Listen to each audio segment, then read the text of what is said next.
Okay, I think we're live. Thank you so much for everybody for joining today. I think I can just kickstart things. Good afternoon, everyone, and welcome to the Live Project Seminar 10, Advocacy Skills for Community Leaders and the Role of Civil Society in International Justice. My name is Yusha Turna, and I will be the moderator for today's discussion and webinar. Before we begin, I would like to briefly introduce Northern Justice Watch, the organization behind the project. Northern Justice Watch is a Canada-based collective established in 2023, united in our commitment to fight against atrocity crimes. Our team is an international tapestry of human rights activists, legal practitioners, educators, journalists, and experts who endeavor to illuminate the realities of human rights violations and worldwide through human rights violations worldwide through conferences and events. We have been funded by the Law Foundation of Ontario to create this live project, where we aim to enhance access to justice and legal education for marginalized communities affected by atrocity crimes, including the Hizmet movement, Yazidis, Hazaras, and Tigray populations. The LIVE project provides critical legal education and advocacy tools to these communities, helping individuals and leaders and volunteers navigate complex legal frameworks and better understand their rights under international and Canadian law. Through workshops, legal support services, and targeted outreach, we aim to empower these groups currently living in Ontario to seek justice and protection for the atrocity crimes and the human rights violations they have experienced in their home countries and the past. Today, we are in our 10th of the 12 live project seminar sessions. Thank you again for all joining today. Today's webinar is about the role that the civil society and the community leaders can play in advancing recognition, supporting survivors, and the contribution to accountability and access to justice. We are particularly fortunate today to hear from the speakers, bringing the different but complementary perspectives to this conversation. We will begin with Jamila Nesso, co-founder and executive director of the Canadian Yazidi Association, who will discuss civil society and justice from a Yazidi perspective. We will then hear from Dr. Tahir Shaharan, representative of the Canadian Hazara Advocacy Group, who will bring the Hazara perspective to the same conversation. Following these two community perspectives, Meris Musanovic, a victims' rights and access to justice expert, will deliver our keynote and advocacy skills for community leaders and the role of civil society in international justice. After that, we will bring all the speakers together for an extended podcast-style Q&A session, where I will be welcoming your questions to the speakers to reflect not only on their individual experiences, but also on what lessons can be drawn for community leaders and volunteers and other shareholders and the civil society organizations more broadly. With that, I'm hoping to begin. We will start with Jamila. Jamila is a longtime friend of Northern Justice Watch. She is a Yazidi community leader and a policy advisor with over a decade of experience advancing genocide and accountability and access to justice. She is the founder and the principal of Dara Advocacy, where she advises institutions and senior leaders on governance, impact, and reconciliation-informed approaches. Jamila is the president and co-founder of the Canadian Yazidi Association and a leader within Operation Ezra, the world's largest privately sponsored Yazidi resettlement initiative, which helped shape Canada's national response to the Yazidi genocide. She contributes to Canada's war crimes program on its investigation into ISIS crimes against the Yazidi community and has supported the federal policy efforts on resettlement and survivor protection, bringing a survivor-centered system-level perspective to her work. Jamila, please take the stage and welcome in again. Okay, wonderful. Thank you for that wonderful welcome. And so happy to be here. And of course, thanks to Northern Justice Watch for putting on this series and highlighting all the different levels that kind of go into securing justice for survivor communities of atrocities, war crimes, crimes against humanity, and genocide. So with that, I will share my screen and my PowerPoint presentation. Oh. Just bear with me as I get this.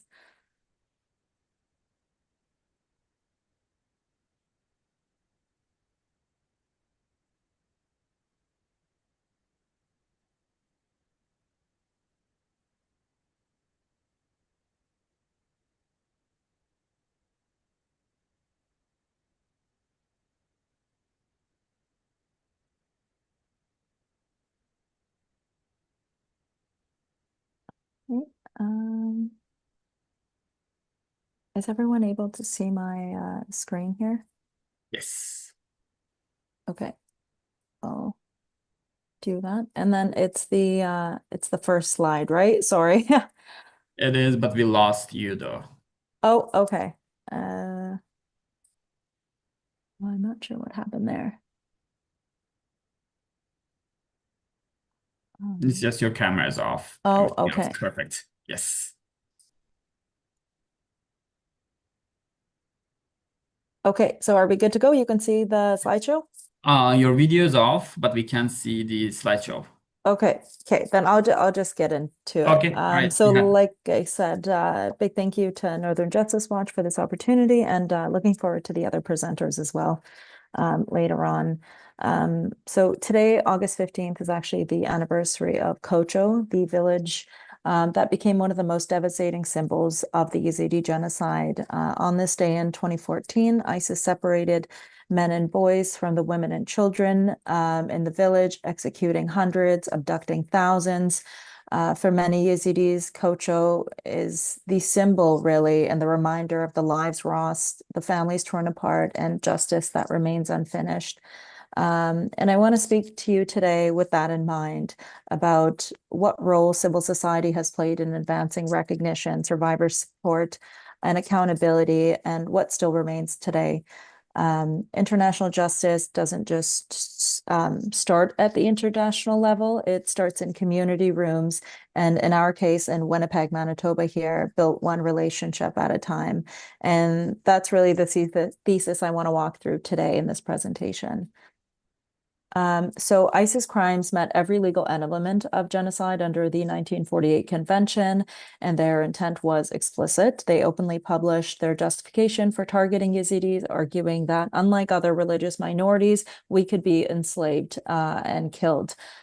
And on August 3rd of 2014, ISIS attacked Sinjar, which is the homeland of the Yazidi people. Over 3,000 Yazidis were killed just in the initial onslaught, and over 50,000 fled to Mount Sinjar, where they were trapped without food, water, or any medical care. ISIS abducted 6,417 Yazidi women and children, subjecting them to sexual slavery, forced conversion, and the conscription of young boys and children to child soldiers. So where things stand today, so 12 years later, more than 2,700 Yazidi women and girls remain missing. There's 83 mass graves have been identified with exhumations ongoing. More than 190,000 remain displaced in IDP camps across northern Iraq. There is still no coordinated international mechanism dedicated to locating and securing those who remain missing. And today, 12 years later, that ideology that enabled this hasn't gone away. Just 6 days ago, on August 9th, a Kurdish religious figure in Iraq publicly called for the killing of every Yazidi, stating explicitly on live TV that Yazidis should not be permitted to live and that this belief was his religion, hidden from no one. We saw a nearly identical wave of rhetoric at the 10-year mark just 2 years ago. So this is not history. This is a name threat against the community, again, made in public just 6 days ago. And this is really where that thesis that I mentioned earlier becomes concrete. Operation Ezra, now we're coming back to a local setting here in Winnipeg. Operation Ezra was established in 2015 in the immediate aftermath of the genocide, bringing together Winnipeg's Yazidi and Jewish communities, which later grew to include over 50 other faith communities, schools, businesses, and nonprofits across the country. We built it as a community-based model, not something handed down by an institution or top-down level. Survivors really had a hand in shaping how their own stories got told and used, not simply served as sources for someone else's report. Civil society filled gaps governments just couldn't. Operation Ezra and the Canadian Yazidi associations, volunteers, donors, faith communities, and survivors themselves really built the systems of support where none existed here. and recognition. And that work really moved fast. Within a year, in June 2016, the House of Commons in Canada unanimously recognized the Yazidi genocide, with much of that being led locally here at the grassroots level with Operation Ezra and the Canadian Yazidi Association leading those efforts. And since then, we've privately sponsored 73 refugees. We've raised well over $2 million in private donations. We've supported more than 1,500 government-assisted refugees through trauma and conflict-related mental health needs across the country. We've built a healing farm. We've supported community members by providing EAL classes, women's sewing groups, youth soccer, and we also established the first Yazidi cemetery in Canada as well. And I mention this because none of that is separate from justice work. It's what made justice work actually possible. The trust we built locally is what allowed survivors to participate in Canada's first large-scale Yazidi structural investigation with the RCMP War Crimes Program. So that trust is also what carried this work onto the international platforms. The same Winnipeg groundwork put us in front of Congress in Washington on gendered persecution and forced religious conversion, on Parliament Hill testifying to immigration committees, and at the UN in New York on multiple occasions.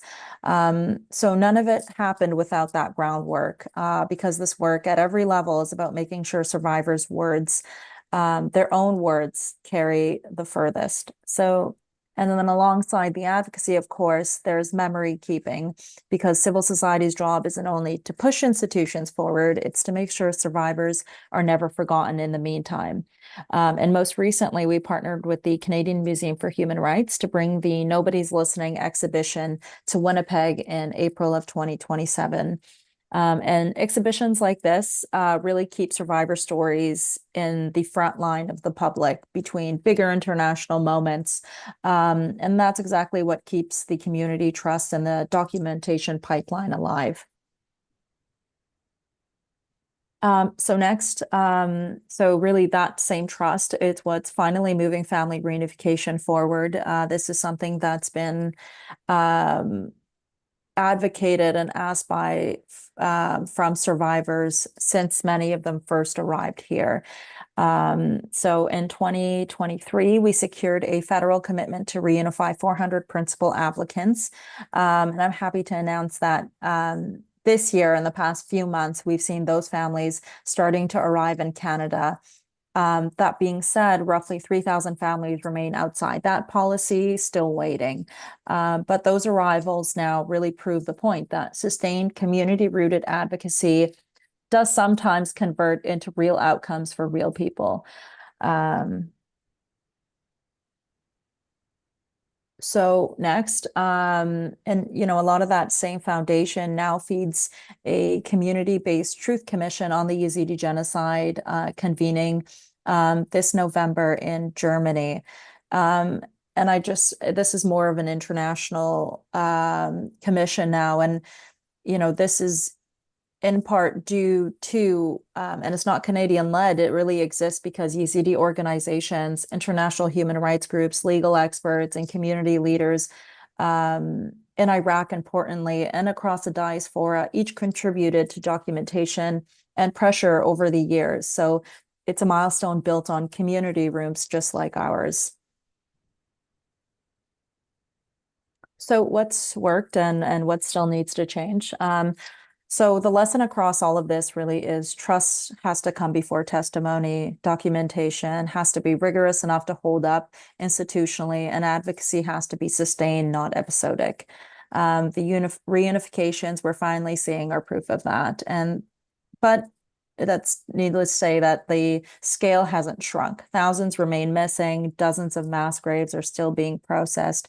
Hundreds of thousands remain displaced. Thousands of families are still waiting to be reunited.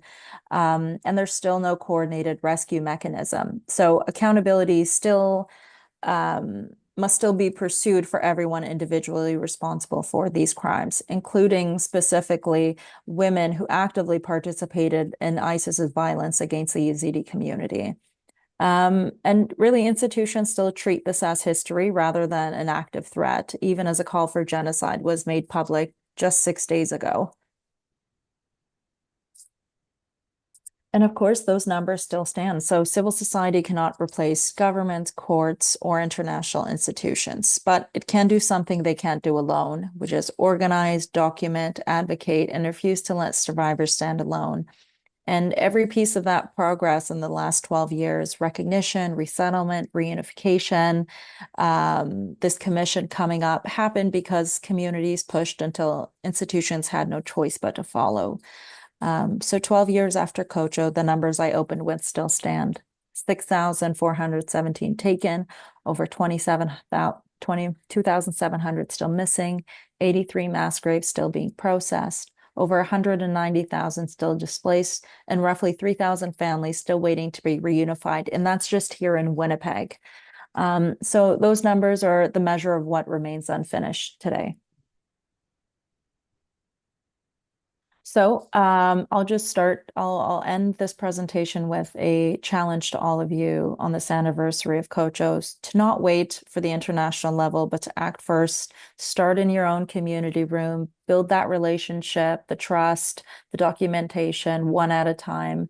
That's the way we do it. That's the way we did it. And we're seeing, not monumental success here, but we do feel we're pushing things forward for survivors here. And at the end of the day, that's what it's all about. And that's where justice actually begins. So thank you very much. And I look forward to hearing the other presentations. Thank you so much for that, Jamila. And like I'm really looking forward to the Q&A session because there's a couple of things that I want to highlight here, especially the resilience the project itself showed for over the years. And it's like the Yazidi experience that you presented here is an amazing example. And I'd like to bring Dr. Tahir Shaharan here, who's gonna bring in the Hazara perspective. Just a short bio on Dr. Tahir Shaharan is a physicist, a university professor, and a former Director General of Afghanistan's Atomic Energy High Commission.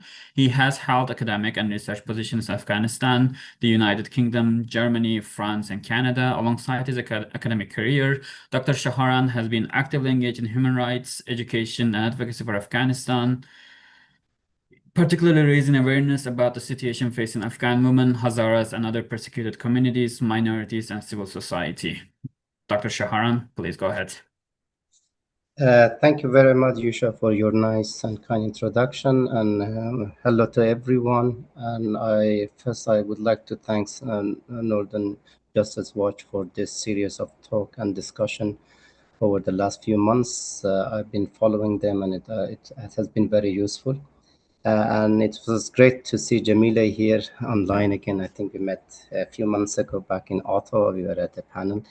And it's good to have your perspective on the current situation of the Yazidi community. Today, is 15th of August, and this is a special day for Afghanistan. Exactly 5 years ago on this day, the Taliban returned to power and took the control of Kabul, the capital of Afghanistan. And after 20 years of enormous international investment, engagement, institution building, and promises of democracy and human rights, Afghanistan unfortunately returned to Taliban rule. And over the last 5 months, for women, human rights defenders, journalists, and ethnic religious minorities, these 5 years really brought profound restriction and fear. And of course, for Hazara community, is the situation even become worse. Today, I don't want to talk about the general situation of the Hazaras, but on particular, I want to touch base on the civil activities or movement of the Hazara across the globe. As you probably know, the Hazara persecution and massacre and genocide is not just started from the Taliban era. It's historically over the last 130 years. This community has been facing genocide, mass killings, systematic discrimination. The start point was 130 years ago when the Amir Abdurrahman actually genocide more than 62% of the Hazara populations. And since then, this mass killing atrocity against this community is been on, and it's ongoing process, unfortunately. Even during the international community presence in Afghanistan, this community has been facing were targeted at a school, education center, a mosque, and many other areas. And then, since the Taliban came back to power, the situation, of course, even become worse. I just give you a recent update.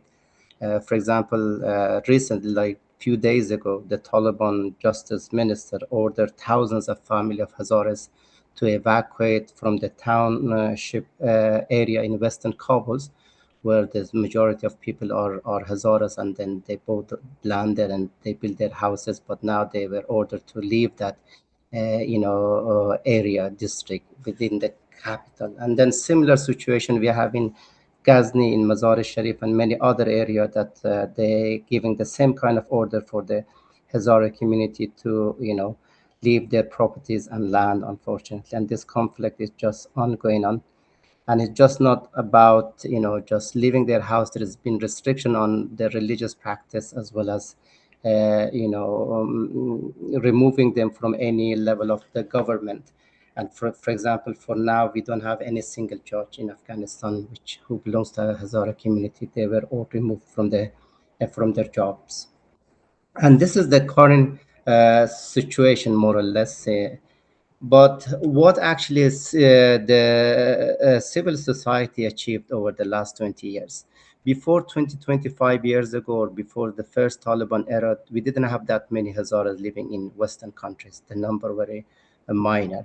But since then, gradually the number of Hazara migrated or become as a refugees, asylum seeker to Europe, North America, Australia in particular, and Canada is extremely increased.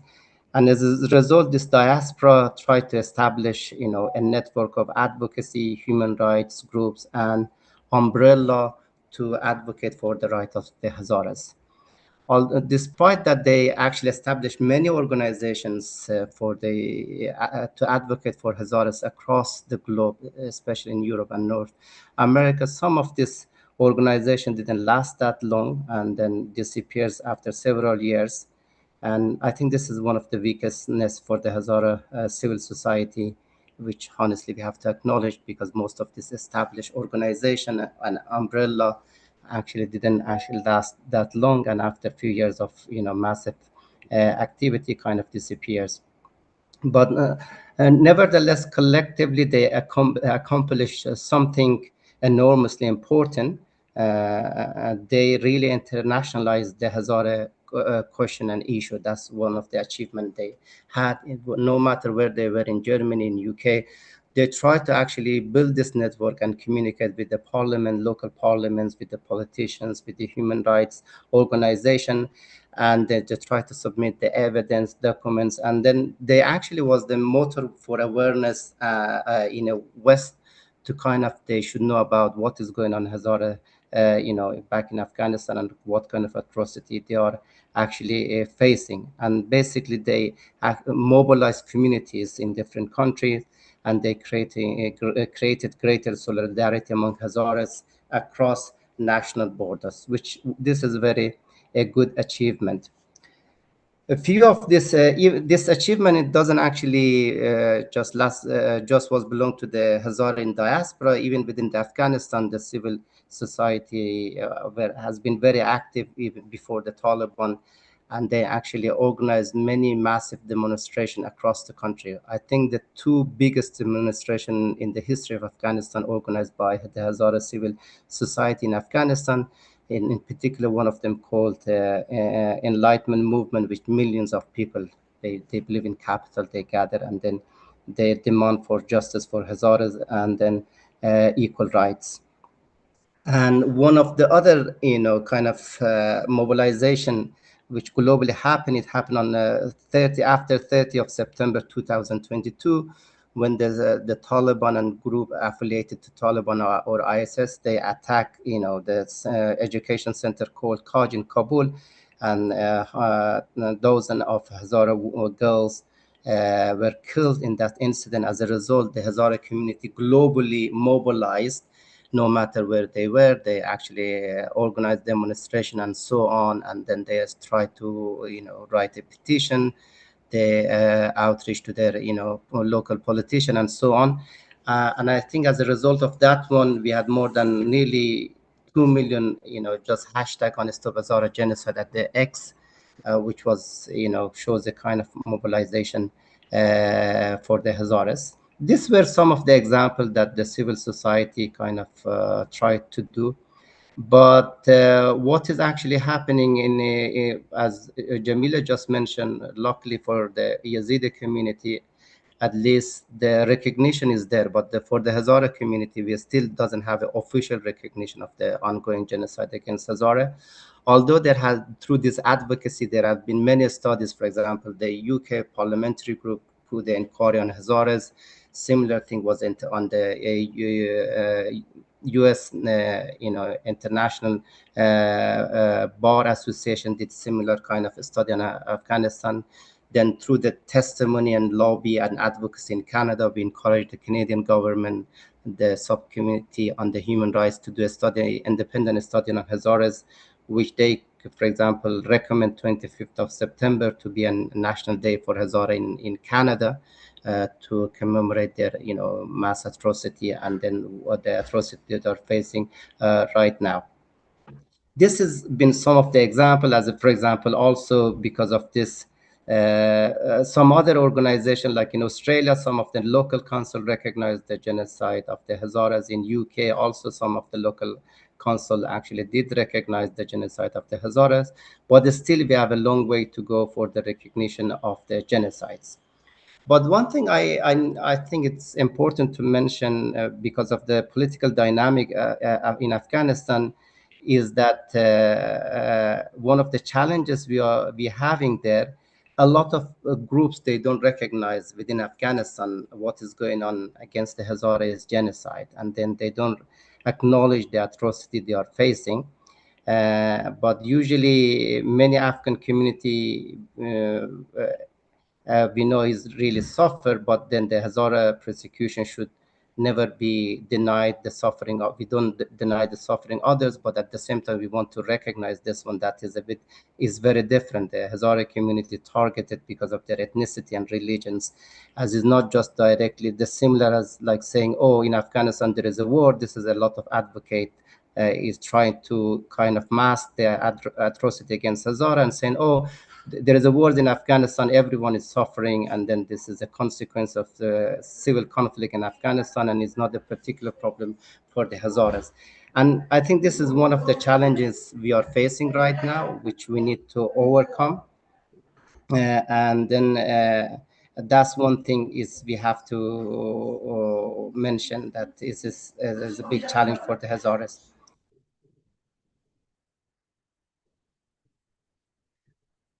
Dr. Tahir, Okay, sorry. I just wrap up. I don't know how many more minutes I have. Probably not that long. Uh, I want to actually bring your attention to why the civil, society movement is very important, or activities. I'll give you an example. If in 1990s, if we have a strong civil servant among the Afghans, among the Hazara communities, women's, and they were advocating, probably we never had that opportunity, or we couldn't give that opportunity to Taliban and other terrorist group to come back to power in Afghanistan. I think because we didn't have that strong civil servant, as a result, there were not that much awareness. For example, gender apartheid, it were existent during the 90s, where the Taliban were in power, even were more extremist compared to now. But we didn't have that civil servant to fight for it and actually bring that phrase into the international platform, that make sure that everyone is aware what is going on in Afghanistan, gender apartheid. The same thing against the Hazara and any other ethnic group. And I think this is because we didn't have that strong civil servant. As a result, the group like the Taliban had the opportunity to come back.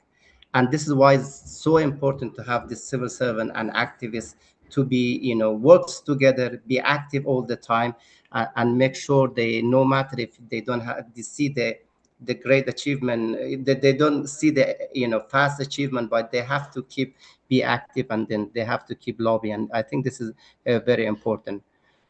One might ask, would it have stopped every atrocity if you have such a strong civil servant?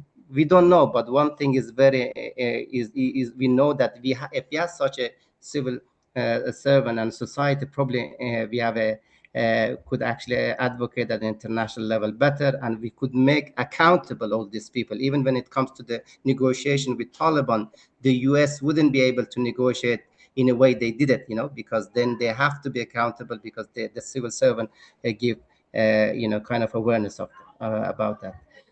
But where do we go from here now? And I think for the Hazara, probably 5 steps I was thinking that we have to recognize. First of all, or remember, we had the civil servant for Hazara community should work closely with other communities like Yazid and many others. I think this is very important, not to work individually. And all the victim communities, they have to get together and work together and lobby for each other. I think this is very important, and that can kind of echo our voice, in a better way, and then people can listen better to us. For us, this recognition is the first step. We have to work through the recognition, and for that, of course, we need the documentation. Still, we have to gather all the evidence. Although among our community, we are doing many, but it still is not enough. I think there is a lot of room still to learn from Yazidis, from the Syrian government. They did really, really good documentation. If you follow them, the civil servant did a good job, and I think this is something we can actually follow on that. Accountability is very important. Recognition is important, the first step, but important that is how to make accountable these perpetrators, and then at the international level also how we can make accountable anyone politically or dealing with all these kind of groups. For example, is it right for the group we were calling terrorists a few months ago, a few years ago, but now you become alliance and then say, okay, you are not anymore terrorists, and this is something the civil servant can play as a role, and then make sure at the international level all these perpetrators like accountable. Other thing is very important is not recognition and documentation, but we do all these things in order to prevent atrocities, and we have to work through the mechanism internationally how to actually prevent further atrocity and protect others. And I think the last part is very important, is in meaningful participations. It's not about just the victims go to the different platform, give a testimony, attend the conference. That is all good. But more important, when it comes to the decision making, when the different countries and the politician or the policymakers wants to make a decision, I think the victims should be on the table, and they have to have a word for making that decision, and they have to have a meaningful participation in the decision making. And the last thing to finish with, I emphasize, is very important. Any kind of struggle cannot remain isolated. We have to work within the different communities, as like what the Northern Justice does, what the many like Genocide Prevention Alliance does, which the Hazara community and Yazidi are part of it. I think this kind of a group working and then collaboration amongst different groups is really is going to help us to build a justice environment and the world for everyone. And today, 5 years after the Taliban returned to Kabul, we should remember another lesson. Governments can fail, politician alliance can disappear, and international priority can change, but organized civil society can preserve memory and the demand for justice across generations. Hazara civil society has helped take our community from silence to awareness. Now we must move from awareness to recognitions, from recognition to accountability, from accountability to prevention, and from speaking about victims to giving survivors a meaningful voice in decisions about their own future. Because justice is not simply, as we know, about proving what happened yesterday. Justice must also prevent it from happening tomorrow. Thank you for your attention. Thank you so much for that. And I'd like to just highlight the like the things you said towards the end, where you expanded on it kind of bits, where Jamila also made a note of it, where even we have some of the recognition here in the West, it is always like it's a common theme that the atrocities are treated as an historic event and not an ongoing threat. And I'd like to keep on that on the Q&A session as well, where just like how can we bring that accountability work down to the groundwork, and how can we further advance those efforts. And thank you so much for all the notes that you bring in. And I'd like to thank Jamila as well, where we heard these two important perspectives on recognition and advocacy and accountability from two different communities. Now I'd like to bring in Mr. Merit Mustanovic to broaden that perspective into international justice, and how community leaders can broaden their skills to bring their thoughts and ideas into the conversation. Our keynote speaker is Merit Mustanovic, a victim rights and access to justice expert. He's a Bosnian Herzegovina qualified attorney at law, holding an LLB and an LLM in international and European public law, and a master's degree in democracy and human rights. He is a transitional justice practitioner with extensive experience in war crimes, accountability, and victims' rights and judicial reform across the Western Balkans. As acting national legal officer in the rule of law section at the OSCE mission to Bosnia and Herzegovina, he worked on strengthening institutional responses to wartime human rights violations, improving victims' access to justice, and supporting regional cooperation in line with the EU acquis. His work includes monitoring war crimes proceedings, assessing judicial practices, and contributing to legislative reform, capacity building, and policy development to enhance compliance with international human rights standards. His expertise is further supported by his academic work on international criminal justice and transitional justice. He authored master's theses on victims' participation before the ISTY and on war crimes accountability and coexistence challenges in Serbia. Throughout his career, Maurice has focused on advancing a survivor-centered approach to justice, addressing barriers faced by victims of conflict, and promoting effective reparations. As a wartime child survivor of the siege of Sarajevo, he brings both professional expertise and personal commitment to supporting victims, promoting accountability, and strengthening human rights. I'd like to bring him in, and I'll turn it over to you, Mr. Musanovic. Thank you. Good afternoon, everyone. It's a great honor to be here with you today, and I would like to express a special thanks to Northern Justice Watch International for inviting me. Also, I would like to express my thanks to my fellow panelists who present before me. So I have shared my screen. The topic of my presentation is From Documentation to Dignity. So as where people hear words international justice, they often think of courtrooms, judges, prosecutors, legal arguments, and international tribunals. However, today I would like to approach this presentation from a different angle. I will not make this a story about institution, but more a story about people, because international justice. Mr. Mustanovic, I'm just gonna cut you off Yes. there. If you could just kind of like zoom in your presentation, where we can see the notes there. Yes. Just Okay. zooming in. Here. Yes, thank you so much. And I apologize for cutting you Perfect. off there.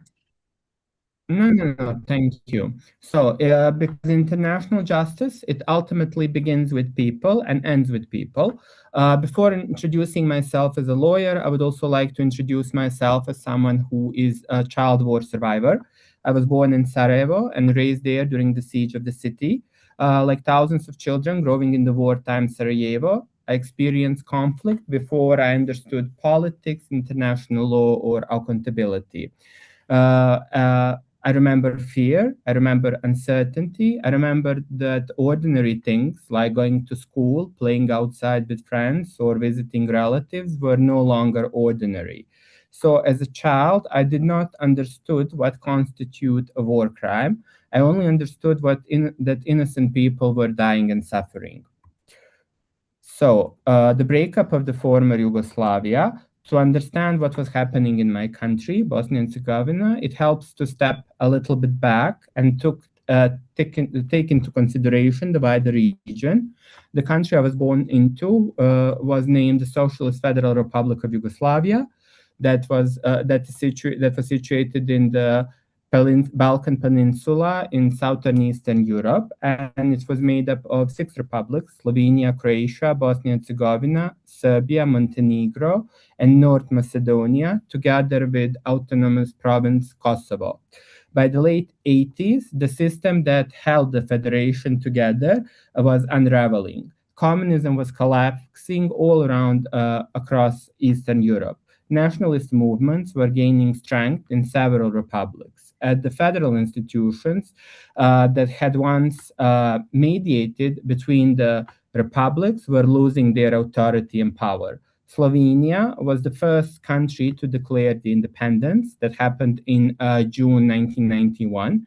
This followed by the conflict that is often called the 10 Days War, which was the briefest conflict in the former Yugoslavia. Croatia declared in 1995, fought over some of the most contested territory in the region. Bosnia and Herzegovina held its referenda for independence in March 1992. What followed was one of the longest and most devastating of these conflicts in the former Yugoslavia and was lasting for almost 4 years. Kosovo came later, from 1998 to 1999, and in 2001, North Macedonia experienced a short insurgency that at this time was resolved before it escalated into a full-scale war. So, 6 republics, decades of conflicts from 1991 to 2001. Well over 100,000 people were killed in the region, and a couple of millions displaced. I mentioned this not to give you a history lesson, but because it matters for what I want to say.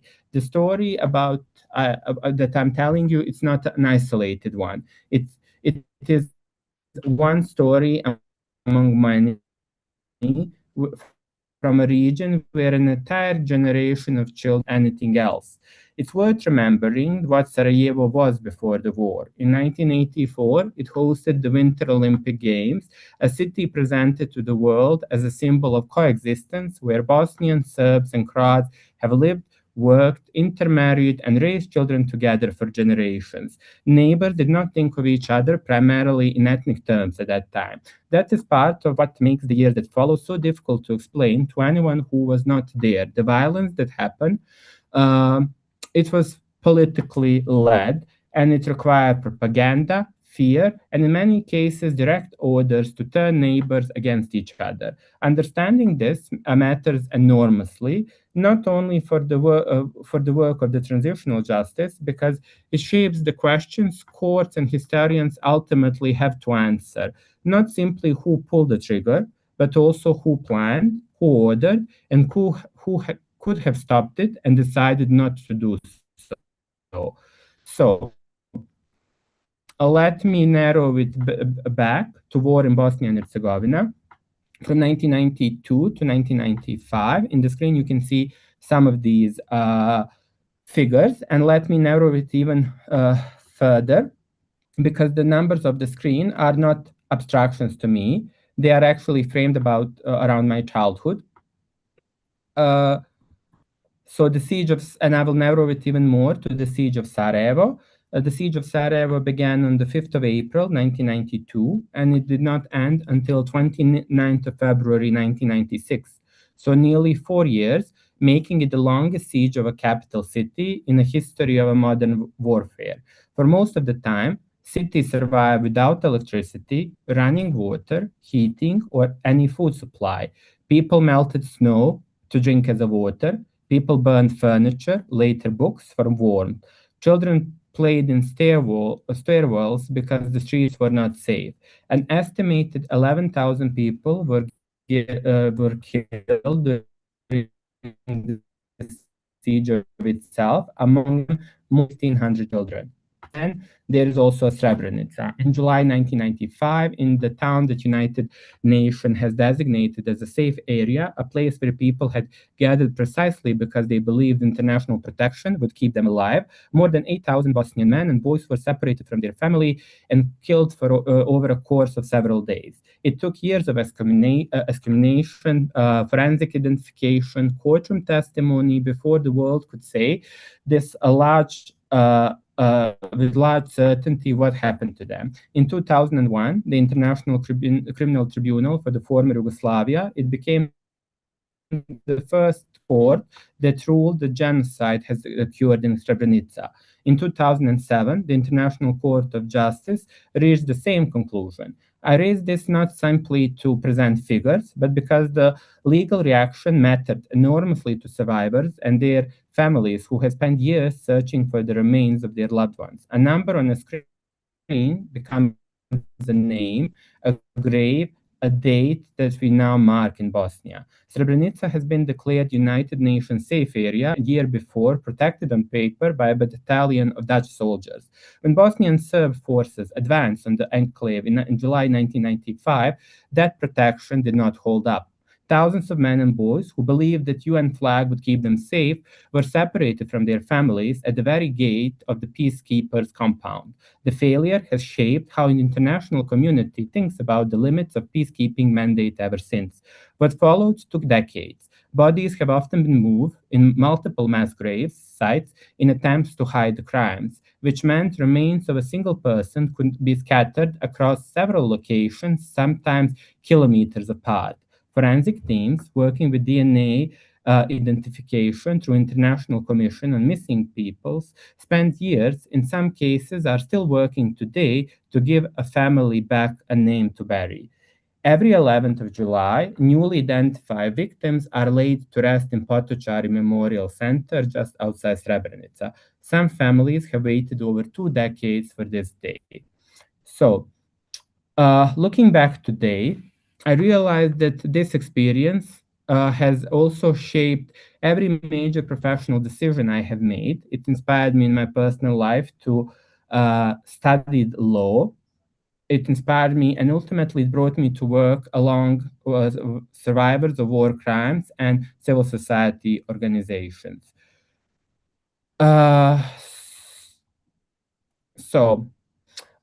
met people who waited 20 or 30 years to come to the courtroom to tell their story. Some had witnessed executions. Some had never spoken publicly about what happened to them because of their circumstances under which these crimes were committed. Such survivors are in most cases recognized as especially vulnerable witnesses. This designation is not just a courtesy, it comes with a concrete legal protection.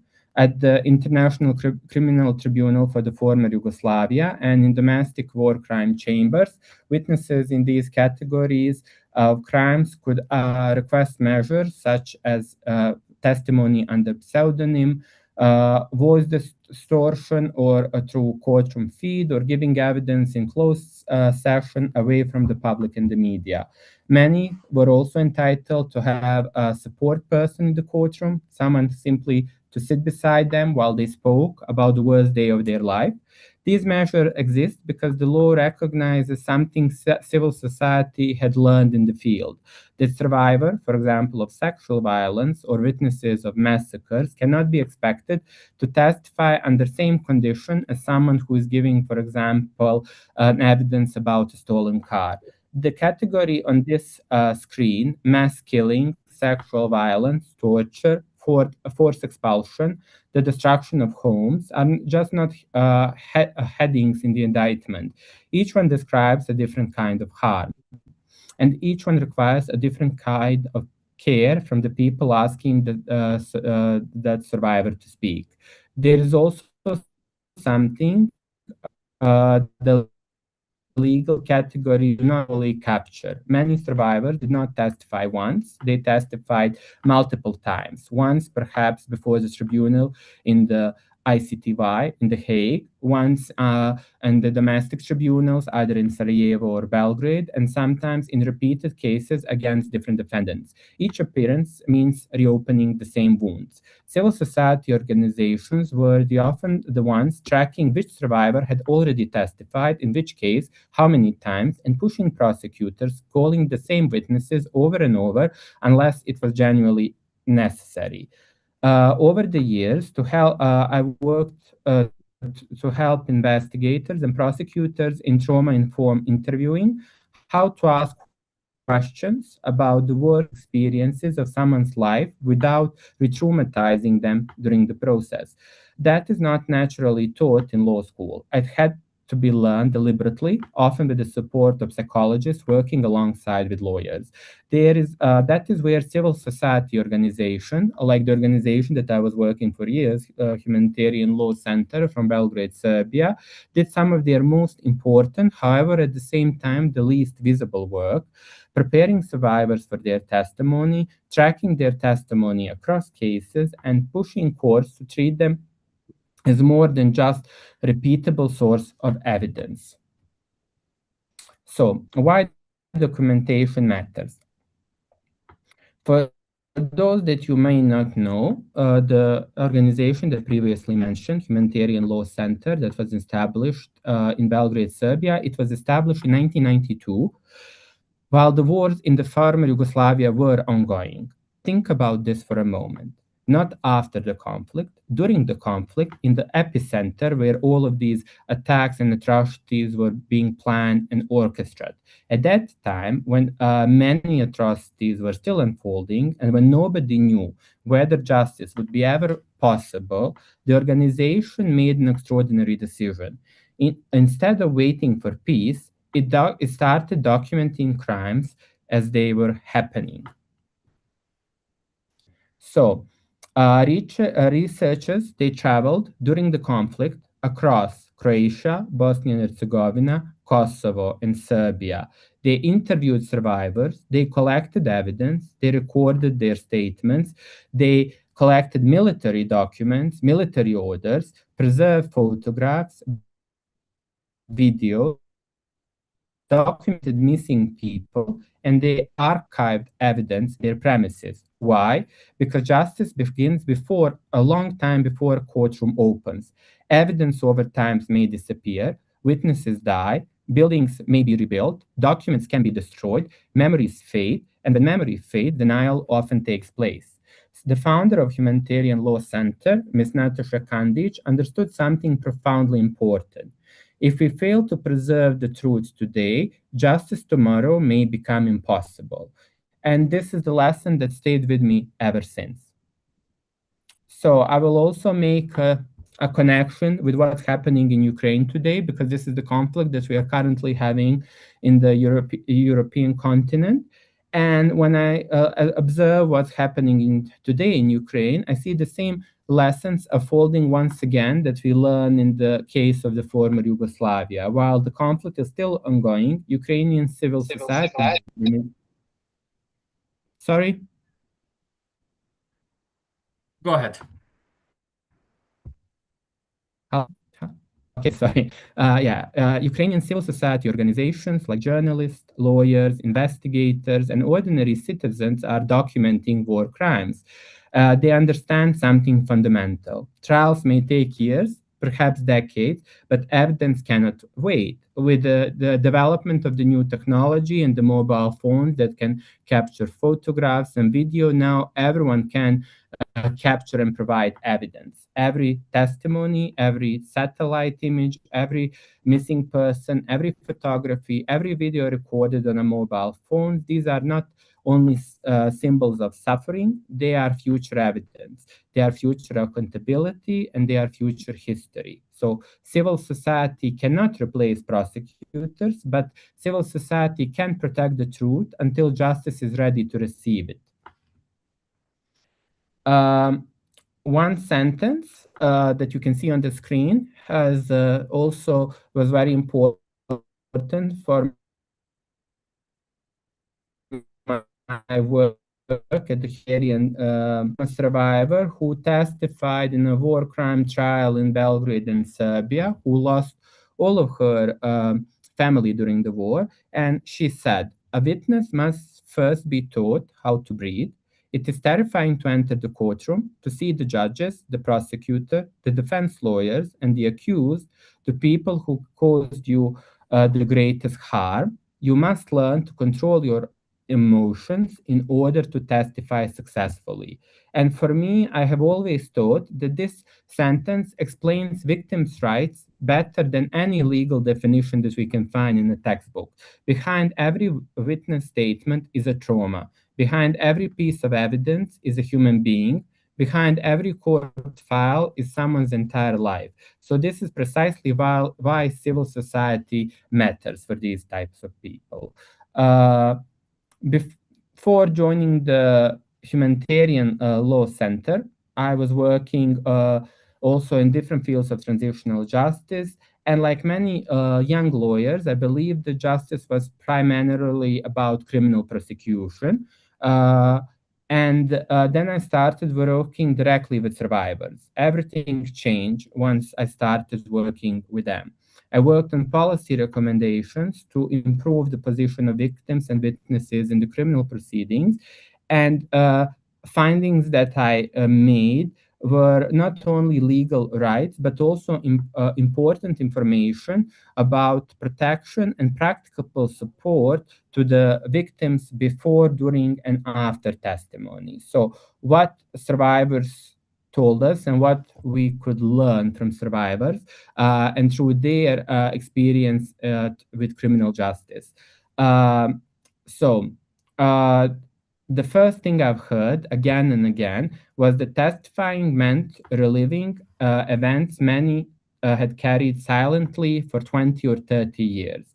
For some, the courtroom was the first time they had ever spoke about what happened to them, not to a therapist, not to a family member, but to a room full of strangers. The second was silence, not from survivors, but from the system around them. Between the initial investigation and the trial itself, communication was minimal. Survivors told me that they sometimes learned a trial date had been postponed only when they would arrive at the courtroom. The third was absence of psychological support. Neither the court nor the prosecution witness support services employed a psychologist. Survivors were prepared only to answer legal questions, but they were rarely prepared for what it would feel like to sit in the same room with the person that caused them the biggest harm in their life. The fourth was financial. Travel costs, lost wages, sometimes loss of childcare for the days spent traveling to testify. These all fell on survivors, many of whom were already among the most economically vulnerable persons in the communities. The fifth was something hard to fix with a policy line. Many survivors told us that they felt treated as means of proof, as evidence, rather than people seeking justice for themselves. And the sixth was trust eroded over time. For a survivor who had waited a decade or couple of decades for a trial, an acquittal, or even a delay could undo years of confidence that had been carefully built by very organization trying to support them. To reach these findings, we sat down with survivors who had testified in cases connected to different former Yugoslav countries, and now they are scattered across newly formulated states. Some of these conversations lasted for hours. Some survivors had never been asked by anyone what the process itself had felt like for them, only what they had witnessed. These six findings were turned into concrete recommendations: dedicated psychological support within court services, clearer and earlier communication with victims, financial support for participation, and above all, a shift in how institutions speak about survivor, not as evidence to be produced, but as right holders to be served. Some of these recommendations have been reflected, at least partially, in reforms to victims and witness support in the Western Balkan region today. Others remain unfinished business. I raise both because progress in this field is rarely a straight line. It is built recommendation by recommendation, case by case, often by the same civil society organization that documented the crimes that happened in the first place. So, at the Humanitarian Law Center, I monitored war crimes, I worked on victims' rights, analyzed domestic legislation, international, contribute to legal analysis and reparation. Later, working on examining why survivors continue to face enormous obstacle in obtaining reparation decades after the war crimes have been committed. Those studies demonstrated that reparations are essential not only as a compensation, but as a means on restoring dignity and acknowledging the harm suffered. Working with victims fundamentally changed my understanding of justice. So, when I first entered this field, I expected survivors to ask me about convictions. Instead, they were asking different questions. Will someone finally believe me? Will the state acknowledge what happened? Will anyone else ever apologize? Will my children know the truth? Those questions changed also how I understand justice. Justice is not only punishment, justice is recognition, justice is dignity, justice is participation, justice is knowing that your suffering matters. The role of civil society. Civil society is often first one to meet the victims, long before prosecutors and judges, long before investigators.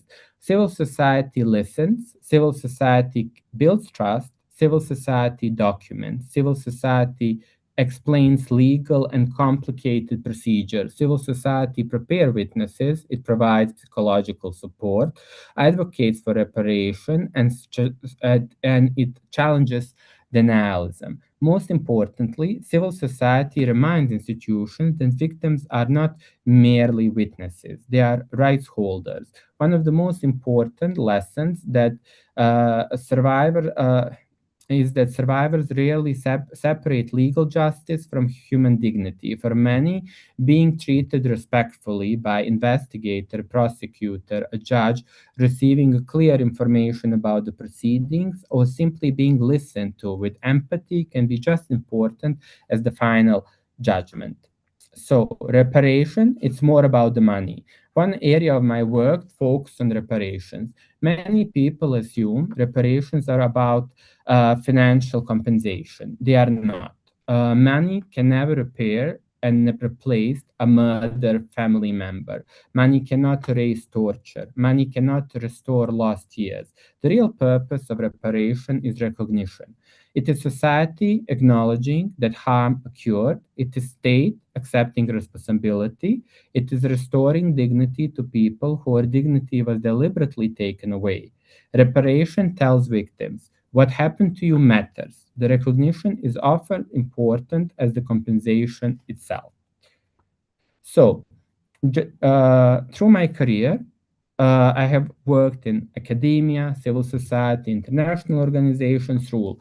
The institutions change, the mandates change, the countries change, but one lesson never changed. Courts establish criminal responsibility. Governments adopt laws, international organizations provide support, but society builds justice. Justice requires lawyers, it requires judges, it requires prosecutors, but it also requires teachers, journalists, psychologists, community leaders, religious leaders, youth activists, victims association, and ordinary citizens willing to listen. International justice cannot succeed if it remains confined within the courtroom. It must also live within communities. Before I move to my closing thoughts, let me speak for the moment directly to the community leaders, because most of what I have described so far happened inside institutions, courtrooms, tribunal, police, reports, and so on. But for the vast majority of survivors, the first person they ever tell their story, it's not a prosecutor, it's not a lawyer, it's a neighbor, it's a teacher, it's a religious leader. So, uh, First, I would say that you don't have to be a leader or a psychologist to be the right person for someone to talk to.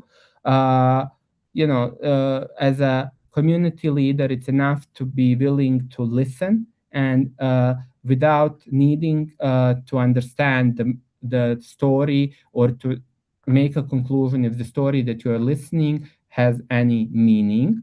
Uh, it's really important to believe to the victims and ask questions later. Survivors told me over and over again that first response where they receive when they share their stories is belief or doubt. And based on this first reaction, it shaped whether they ever speak again. You don't need to investigate, we need to believe. Third, it's important to resist urge to ask for details that we don't need to ask. Survivor does not owe us to the right every detail of their worst moment of life. If a formal statement is ever needed, that is what trained investigators and lawyers will do. Community leaders have a different role, and it matters just as much. Fourth is to be honest and about the limits of confidentiality. Sometimes it's important not to give false promises. A broken promise, however well meant, can cause the trust we are trying to build. Fifth, know who to call before long before you need it. Find out which organization in your community provides different types of support. Six, do not rush anyone towards moving on. Recovery is not linear, and healing does not run on anyone else's timeline. And finally, take care of yourself too. Listening to trauma, especially for people that are working for years in this field, again and again, has a cost. It's called vicarious trauma, and it's real. You cannot pour from an empty cup. Eventually lose them. So to conclude, people sometimes ask me whether justice after mass atrocities is ever truly possible. And my answer is that justice will never erase what happened. No judgment can bring those who were killed. No sentence can undo torture. No amount of compensation can erase trauma, but justice does something actually really important. It establishes the truth, it rejects denial, it individualizes responsibility instead of blaming the whole community. It restores dignity to victims, and it reminds future generations that even in humanity's darkest moment, the rule of law still matters. Thank you. Thank you so much for that, Mirs. It is like from the scratch where you start from your personal experience to going through the actual justice itself is transformational. So thank you so much for that. We will go ahead with our Q&A session. I believe it's going to take about 30 minutes or so. I have my own questions. If you have questions for each other, that'd be great as well. Jamila had to leave, but we will see her again in our webinars again. So spare your questions for her, and we will meet again. And Altaf is here. So Altaf, if there is any questions coming from the webinar, just please relay them to us. I'd like to start with a question to Mirs, to you. You talked about a bit about the victim support. That's towards the end. You had that 7-step for the community leaders and volunteers. But I want to actually ask about, because Northern Justice Watch has a special department for victim support as well, and it's really in an important space in our organizations. But then I want to ask, what is the real solutions that we can offer to victims that they feel supported, and then because you said that the recovery is not linear, and some of them this does take 30 years to speak out, and I believe there are steps towards speaking out and feeling free again, to feeling that support to speak out. And I think there are stages to that. What is that we can do as civil society so that those victims feel supported even before they even think about speaking out. They even think about going out to show in their documentation or going out to testify. What is it that we can do that they feel supported enough in their environment here in Ontario, in the West, or around the world? What we can do? Can you expand on that? Yeah, so I think what is important, and this is like the basic human thing, is we need to earn their trust. We need to show them that we respect them and that we care about them. And this is something in my work where I always have this dilemma. I mean, it's not a dilemma. I mean, I have decided long at the beginning of my career that I should never compromise someone's well-being and mental health for the sake of a conviction. So it's really important that that when we communicate with victims, that we also observe their body language, and we give them time that they tell when they are ready. And some of them are never ready. And this is also something that is okay and that we need to respect. I think our role as a civil society is to provide support, to provide information, to let them know that we are there for whatever they need, but we should not do harm. And this is something where the line should not be crossed. If we see that our communication or contact it in any way harms the victims, then we should back up. And this is something that is really tricky, and that's why I said it's really important that you work with psychologists, that you work with lawyers, and victimology. It's a really complex area of field, but I think it's also important to keep this communication with the victims, to keep the contact, and over time they develop trust. And once you achieve a trust with the victims, you also you get the information. But it's a long process that needs to be organic and natural, and we should not force it or push it. Thank you. Yeah, like those are important notes. Because when you're in the field, there's this urgency about the victims and the resolutions and the solutions and the end game. There's at some point, everybody who's involved in civil society or humanitarian work, there are sometimes what we call there's this tiring feeling that we don't get enough solutions or reach the end game quick enough. I think it's really important that when you said that they don't push hard, don't push before you're ready. And I think that's an important note.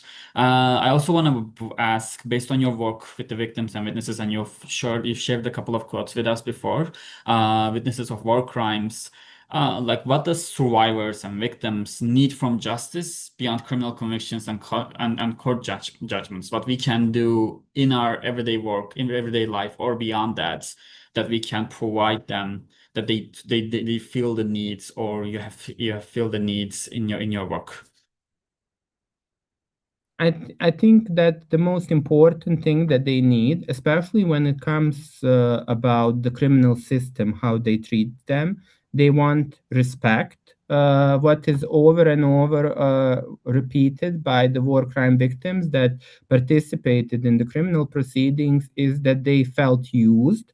They felt used by the criminal system, and that they only mattered while they were witnesses. As soon as they gave their testimony, criminal system forgot about them. So they felt really betrayed. And their request is always the same: respect, provide them dignity, acknowledge their pain, give them also opportunity to tell their story, and that give them also a chance that you really trust their story. Sometimes when they come to in the courtroom, they very often think that the judges in the courtroom did not believe them, or that their story was not convincing because they were not allowed to tell their story in their own terms.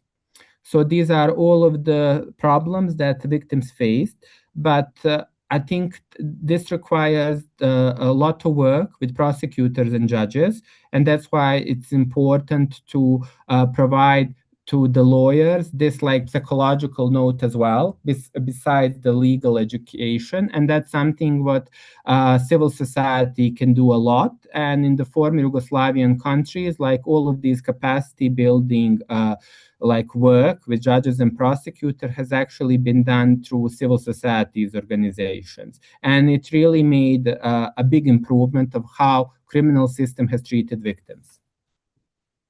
Thank you for that. I want to go back to a highlight that I made about events being treated as historic and not ongoing threats. You've talked about the amazing example of the organization that we had back in 1992 in Serbia, where documentation was maybe not even a word in humanitarian work back then, but they had the courage to start documentation. And you've also presented the Ukraine example, and then Jamila and Dr. Shaharan talked about the Yazidi and Hazara examples, where ongoing threats are going, where we have threats going on in the Middle East, where documentation is a lot easier. That's correct.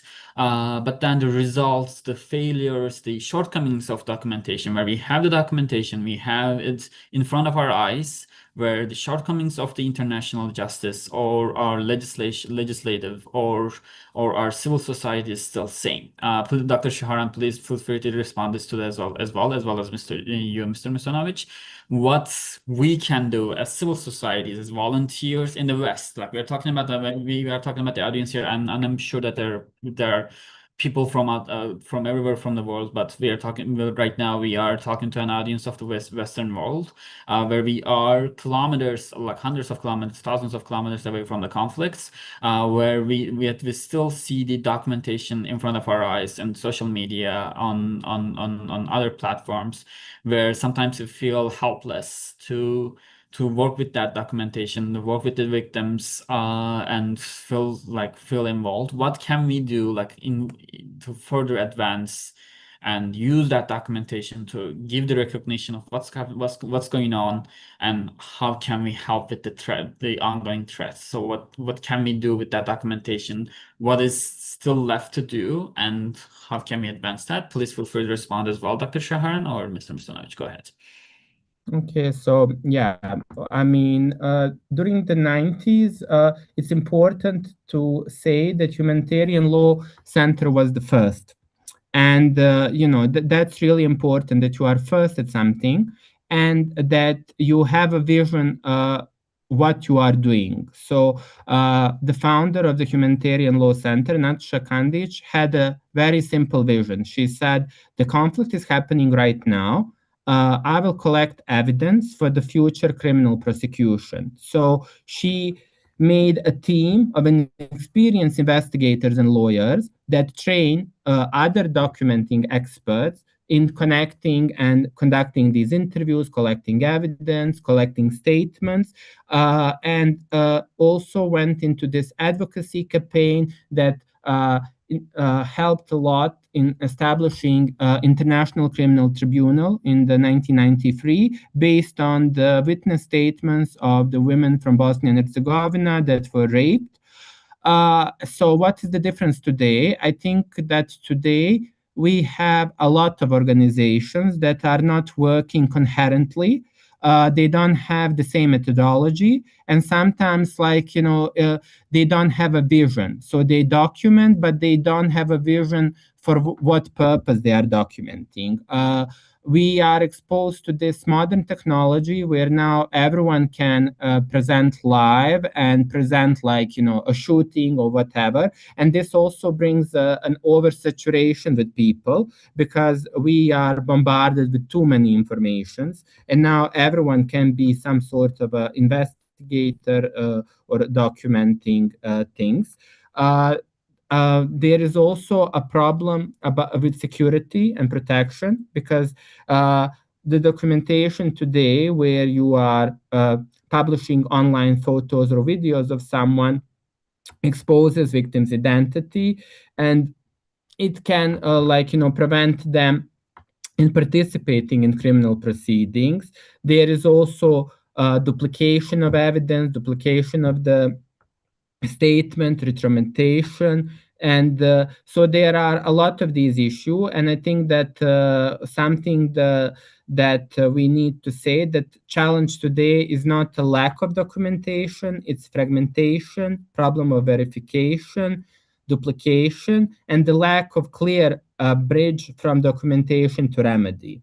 So yeah, those are some of the problems I see. So I think what you're saying is that the essence of it's the coherence among the organization and a vision and a lack of vision to use that documentation. Dr. Shahan, would you like to add on that? Because I think it's very relevant to the Hazara case as well. Thank you. I think this is a very important part when it comes to the documentation. There are a few issues that, at least from our experience, we are facing. Depends which country you are coming from, because in certain country which they never had a good justice system, first of all, victims, they don't actually trust to giving any information. They don't see the importance of documenting anything, because they say, okay, nothing is going to happen. A lot of time this documentation, and instead of helping them in some justice system, especially in a country like Afghanistan, they're going to play against them. That's why they try to avoid of having any documentation, to not be in a trouble in the long term. I think that's one thing which is very important. When we come to the documentation, we need to have a better education and awareness, and then we need to really work with victims and then convince them that why is so important, and get the trust of them to actually trust us to talk about their atrocities. This is something, one thing we have to consider very carefully. And the other thing which is also very important when it comes to the documentation, is very important to define the purpose of that. Sometimes we need the documentation for advocacy, which is very different than if you want the documentation for court. For example, for court order is very different. You need to actually have the incident perpetrator. You should know the details of location, and so then this is going to be a different layer of the education and training. And I think that's one thing is very important, is the level of training should be very separate to the purpose we wanted. For, as I mentioned, for advocacy, the kind of documentation you're doing is very different than taking that one to the juristic system like a court or so. And then from the background you are coming from also is very important. In some kind of system, people, they need more support and more resources to get that confident to share their information with others. And then also it's very important to give some example. I think if in a Western country, if we have a few examples, I'm just talking from the Hazara community, if our community see that, okay, one or two perpetrators kind of went to the court and the court give a result in their support, then I think more people will trust to the system, and they will come and talk about their crime they actually experience, or atrocity they experienced. This is important. And then the other thing which for us is very, very challenging right now, to have access on the ground is not easy, because you cannot communicate through WhatsApp, many other sources, because you don't want to have the life of people at dangers. A lot of people, they don't talk about especially when it comes to the rape and such a thing, depend on what kind of background you have. For example, in our case, we hear time to time something happens through the Taliban and so on, but people are not there enough to talk about it. If even their girls disappears, the family, they try to not tell anyone the girl is gone, and said, okay, they left the country for, I don't know, to neighboring countries. Although we know that that girls are in prisons, they are in a very difficult situation, but the family, they don't want to actually admit that. And a lot of time when the people release the woman, we have few examples, they're just committing suicide. And a lot of time, this is another layer of challenge which we have to document all things based on the situation is not an easy thing. How we can do it, and then also the second layer, the top layer, because we don't have the international support right now. 5 years ago, it was different because international community pumping a kind of resources. The civil servant, they were supporting civil servant, and then the human rights, democracy was a value, and then it was something important at the international level. But nowadays, this is not the priority.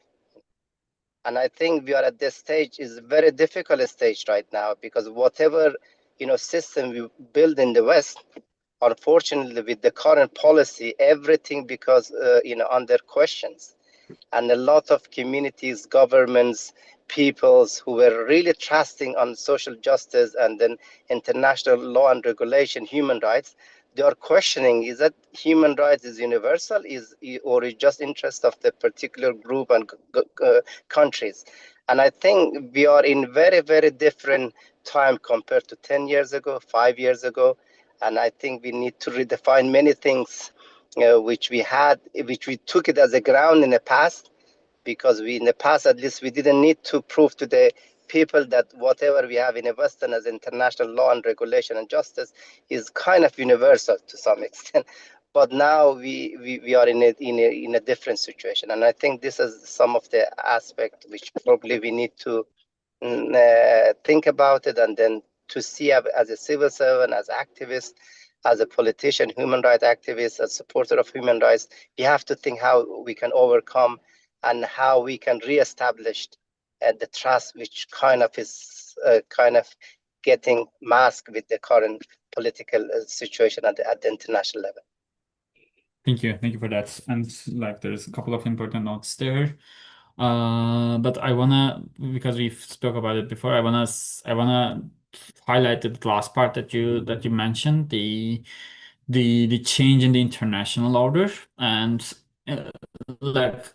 because these things happen at a scale, I'm not really sure what we can do as a civil society, and I'm going to ask you about that. But then I also want to ask you the personal experience of both the civil society and the civil servants and the volunteers and the victims, where some of these, Mr. Musanovic, you talked about how your experience affected you for the next 20, 30 years, and it's the same for the other victims as well.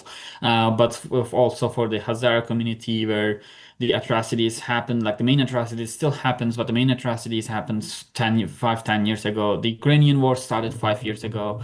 We talked about Yazidi community, where threats are still ongoing, but the atrocities happened a few years back, where resilience is the key word. But then how can we keep that resilience still burning bright, where as years pass by and some of the things get forgotten, and some of the volunteers and the civil society leaders and community leaders feel the as the international order change, the community leaders feel the urgency of the loss that's coming to us, where we can't get enough resolutions. So how can we still have that resilience burning bright? What can we do as a civil society? I'm going to ask you that question to both of you, if you can have an idea about that. Mr. Mustanovic, would you like to take it on? Yes, okay, sure. Thank you for this question. Yes, years they take their toll, especially when it comes to the motivation. And I was telling that during my presentation, that when you have people who are giving their testimonies over and over again in the criminal proceedings, and the criminal proceedings and criminal justice is a very lengthy procedure. It comes to the fatigue and loss of motivation. But I think how we can keep on working is actually through this use of the education of the younger generations, and importance of criminal procedures, establish facts for the history narrative, and to avoid repetition. So it's really important to work with younger generations and to teach them about what was been before, and how that they should continue fighting for their family members in order to pursue justice. I mean, justice, it's something that we all strive to, but it's difficult, especially when these mass war atrocities happen, to achieve it for everyone. But it's really important that we do not lose the memory, that we keep the memory, and that, you know, the events that had been happened, that they are not lost. But as we were talking about the situation today and the change that happened compared to 20, 30 years ago, I think that also civil societies today, they have to evolve. They cannot work on the same pattern that they were working 20, 30 years ago. It's no longer sufficient simply to collect testimonies or to publish reports. We have to ask whether information that we are collecting is in accordance to the standards that will make it usable today, because international justice has moved from a relatively tribunal center toward a much more complex ecosystem. And now with all of this electronic evidence, I think that we even have maybe too much information, and the role of civil society is in order to help criminal justice maybe to filter this information, and maybe like not to focus on documenting everything, but, you know, picking your battles and choosing what is the so the question is not did we document it, but did we document something in a way that can lead somewhere? Yeah, that would be all. Dr. Tahir, do you have anything on resilience? Yeah, I think Mr. Musanovic just mentioned a very important few facts. First of all, I need to take this opportunity to thank him very much for the presentation he provided, and it was excellent insight, bringing his own experience as well to the talk. But yes, it's a very good question how to motivate the youth and especially the victims community. And I think this comes through the education, and also comes to the awareness that the people should know is not about which country is going to recognize our atrocity or not, which is important as well, but more importantly, what we could do to prevent atrocity against our community. This is something, what is our, big responsibility. That's one thing I always tell to the youth and among our community is like, okay, how many people had the opportunity to survive, the current situation? There are not that many, but you survive. Now is your responsibility to, actually echo the voice of the victims back in Afghanistan. And then you advocate on their behalf. If your brother, sister, if your fellow friends who are actually in Kabul, fellow, woman at the school cannot actually escape to Afghanistan, they are still there. But you're in Canada, in US, in UK, you have this opportunity to live in a very peaceful situation. Now is your responsibility to take, to take your part, and then really echo their voice and then advocate on their behalf. And I think this is our responsibility that we have to work for it. And I think this is something, is a unique opportunity for youth to know that this is something that can give a value to their life as well, to fight for justice and then, participating in such an important cause. I think through the, community work and then education, motivation, we can actually achieve this one. But at the same time, it is very important that the Western human rights activists also in this stage with all this political dynamic to stay, in more to keep more interaction with the, victims community, to show their solidarity and support and tell them, okay, it doesn't matter what is the politics, but the human right is a foundation that generation and generation we fought for it, and this is a value we respect, and we actually want to actually maintain these values, not for ourselves, for everyone in the world.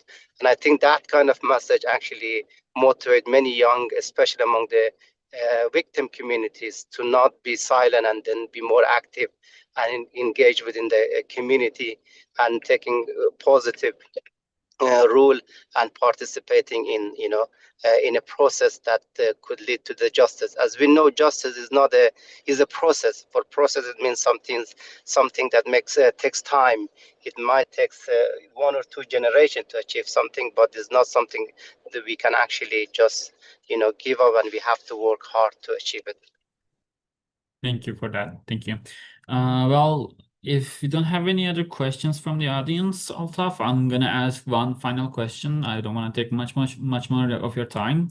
If you aren't, but basically, I want to finish off with, and I'd like to ask these questions at webinars and seminars so that we have, because it's such a contrasting question that it usually lingers in the minds. And we're talking about civil society's role in international justice. Do you guys have did you guys have ever observed that a misconception that we have as civil society, that something we are doing that's not quite right and we should pivot and do it just a little bit differently, or maybe even more differently, that so that we are in the same page with the victims and we are in the same path to the resolution?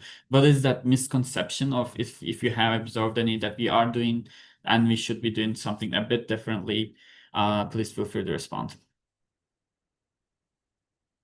And you can take a bit of, like, it is a bit of a contrasting question, and you can take your time on it, but go ahead. Okay, I can start.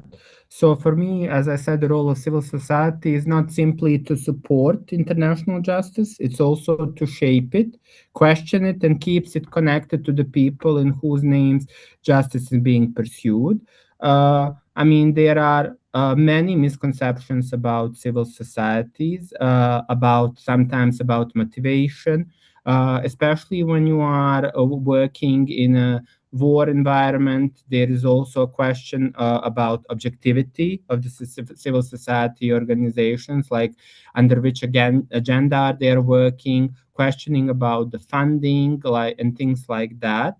But I think, that formal justice institutions are not enough, and the role of civil societies for victims, it's really immense.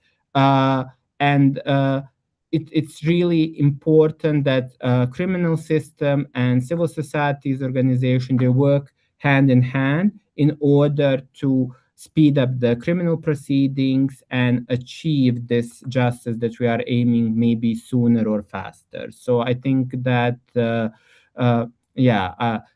I think that both are really important. But yeah, it's a challenging environment to work in civil societies organization, especially now with the politics, lack of funding. So, I'm really always impressed with everybody who choose to work in the sector. And I think that victims that we are working with, they are really appreciating this. So thank you. Thank you. Good, Sharon. You've already, which is, I've taken a note about the using of documentation and how we can use it. I've already taken that note, but if you have anything else, please feel free to share.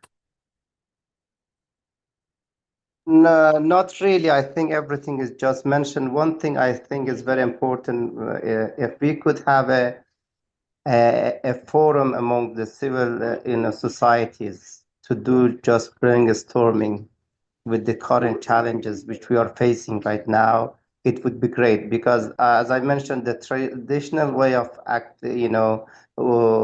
activities is a bit challenging right now, because in the past there was kind of enough funding, more or less. You can actually secure funding. You could do some activity. For some people, this was their job as social as an activist. But now is very different. I think now we are facing a very different situation, and it would be great if we could actually have such a gathering meeting. If the justice can actually initiate such kind of forum, that would be great, that civil servant from different, organization from different community to come together at 1 or 2 days, a workshop, and really establish a policy, particularly for Canada, which is still in Canada. Human rights is still important, especially at the political level.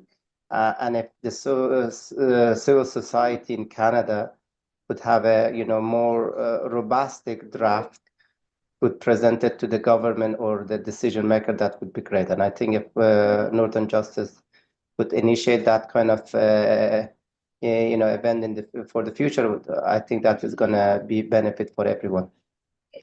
Thank you for that. It is such a volatile environment that every month passes by, and every month presents new difficulties. But I'm sure our team at Northern Justice Party are taking notes. So with that note, I would like to end the webinar. Thank you so much, Dr. Tahir, Mr. Musanovic, Jamila as well, for sharing your expertise and perspective with us today. Today we highlighted that advocacy and international justice are not just simply matters of institution or legal mechanisms, as Mr. Musanovic highlighted. They also depend on the ability of the communities and leaders and survivors and victims to participate meaningfully in dialogue, to have their experiences heard, and to translate recognition into meaningful action and accountability. I hope everyone joining us today leaves with not only a better understanding of these issues, but also having some practical ideas about how community leaders and civil society can contributing to advancing justice and helping those victims. On behalf of Northern Justice Watch and everyone involved in today's seminar, thank you to our speakers and to everyone who joined us today. Thank you for being a part of the conversation, and we hope you will join us for our future events. Have a very good afternoon. Thanks so much, Thank guys. you. Bye.